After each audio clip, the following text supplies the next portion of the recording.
Hello everyone, this is Scrapyard Studios, and in today's video we will be taking a look at the Railway Series Surprise Packet. After writing book number 25 of the series, Duke of the Lost Engine, in 1970, Wilbur Tawdry would have more difficulty finding story ideas for his next title.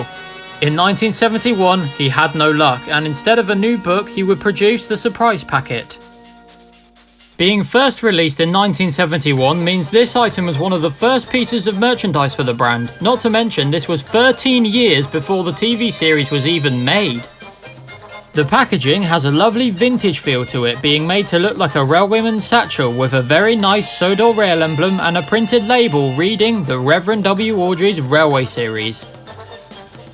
When opening the top lid, we are greeted with a foreword describing the contents inside, signed from Wilbur Awdry himself and illustrator at the time, Peter Edwards. Down below include some short character profiles on the two Caledonians and Stepney, along with the Farquhar Quintet, Percy, Mavis, Daisy, Toby, and of course, Tank Engine Thomas himself. And in the middle are two side flaps showing real railway technicality. The one on the left shows all the different types of head codes, and the one on the right shows all the different kinds of signals. And on the other side of these are more character profiles. On the left is the Brendan Bunch, Edward, Boko, Bill and Ben, and on the right are the Little Westerners, Duck and Oliver, accompanied with the small railway engines, Rex, Bert and Mike. The first surprise in this packet is this brilliant NWR poster, which has been seen countlessly in various forms of fan content. The colours are vibrant, the art style is beautiful, and overall the words at the bottom speak for themselves. Next up is the Tidmouth Grand Tour. This is a board game with the objective of getting your engine to the sheds first. With very welcome callbacks to previous events scattered around the board as forfeits, makes this game a very fun one to play with friends and family. The rules for this game are on the back of the NWR poster. The back of the board game shows 2 of 3 puzzles, all of which involve strategic shunting and a clever mind to solve them. Here are all 3 puzzles in one shot. Feel free to pause and play along for yourself. After that, we are given little paper cutouts of either Skarloey, Rheneas, Peter Sam or Duncan, as well as Sir Handel and Duke. Instructions for all of these are on the back of one of the puzzle pages.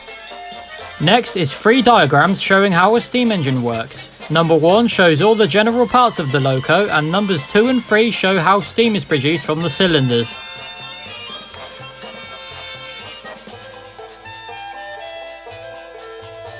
Appropriately after that is a historical breakdown on the first railway engine in the world. Feel free to pause the video to have a read for yourself.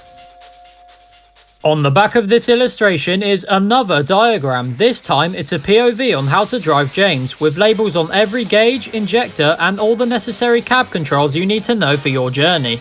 We have been given a pass on the footplate and watch in awe how a real railwayman drives their engine. God, imagine if somewhere like the Talyllyn Railway made a ride out of this. That would be so cool. Now we get into a piece of history very well known in the fandom in the form of a sort of I Spy game. For those wondering what history I'm talking about, it's to do with these 2 illustrations at the top and the general inconsistencies made by illustrator Reginald Dalby. Read the answers on the back for a more in-depth explanation. Next is a fun little game where you can make a cutout of Bill and Ben and send it to a friend. Not much else to say about this game, but it's very charming. I would kill to be a kid again and send one of these to a friend. Here's another board game called Knapford Junction.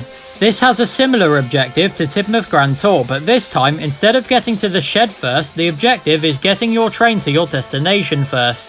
The players have the choice of Thomas, Edward, Percy, Duck, Donald and Oliver to get their trucks to where they need to go. Much like the first game, friends and family will definitely get some enjoyment out of this. The rules for this game are on the back of Bill and Ben Bothering. Now it's established lore time with a map of Thomas's branch line. This was actually the first Sudrian map Wilbur ever drew for the series, and this recreation by Peter Edwards is just stellar. And the labelling of events that have happened on the branch line is the cherry on the cake. And here's the backstory for your reading pleasure. The back of the map takes us on a trip to the Caldyfell Mountain Railway, starting with a breakdown on how mountain engines work, albeit without a labelled diagram, and takes us on a journey down the line itself. We begin at Kirkmachen and end on top of the summit, all the while enjoying the unique experience of witnessing a mountain engine in action. Now for the last puzzle in the pack, and it's a problem-solving game which you can solve yourself by pausing the video. Where would Thomas be without real-life inspiration? The last surprise in the packet is a brief history on railways Awdry took inspiration from, as well as real-life engines that appeared in his books. And after all of that, at the very end of this adventure, we are greeted with some more character profiles.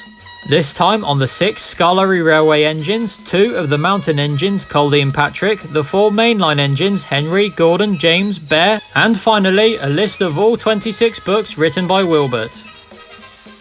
If you're lucky enough to find this on eBay, I'd say go for it. This item is extremely rare and a must-have to any avid Railway Series fan. As someone who owns it, I can safely say that this is definitely my favourite review so far.